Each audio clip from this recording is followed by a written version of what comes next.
You've basically turned GE into a technology company. Do you think both for General Electric and for America in general, technology over the next 10 years will destroy jobs or create jobs? Well, I'd give you two ideas. The first one I'd say, if you're an investor or just looking at companies and things like that, having some kind of technology leadership or moat is actually quite important, whether it's in a platform, whether it's in search, whether it's in data, whether it's in material science. So when I look at companies or just industries in general, I always start there. But I think we get lost sometimes in technology, and we want to see episode 10 before we live the pathway of what technology can bring. So right now we have 300,000 people that work for GE. None of them have had a productive day today, not one of them.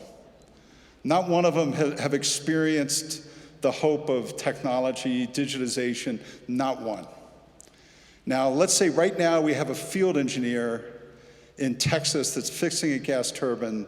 What's possible for him or her is with 5G, they can get 40 years of experience now in virtual reality. They can fix that gas turbine right the first time. They can have all the expertise that any artificial intelligence would have. That's amazing for them. It's going to make them more valuable. They're going to earn more money. That's great. I don't know why we have to go all the way to we're all going to be robots, right? Why can't we just go through step one, step two, make people more productive? The productivity in this country stinks. It's horrible. Yet all the conversation is we're going to skip every step in between and go all the way to robotics. It's just not true. So I would urge everybody to figure out each technology, right? Artificial intelligence. Does that mean there's not going to be any radiologists in the future? No. What it means is every x-ray has to be, 15% of all x-rays, which is a pretty old technology, have to be reread. Instead of rereading 15%, you reread 0.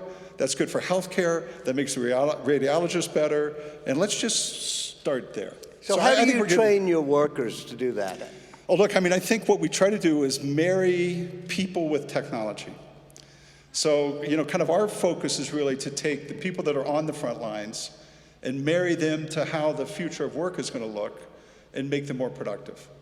And so that's why in a manufacturing... Wait, what is the future of work going to look like at GE? Look, I think what you do is you take administrative work, factory work, field work, engineering work, global work.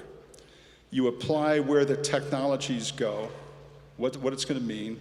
And so it says for a manufacturing person, instead of doing maybe discrete assembly line manufacturing, what they're really doing is kind of material design, making the part at the same time, and doing multiple tasks. And for that, they're going to get paid $30 an hour, right?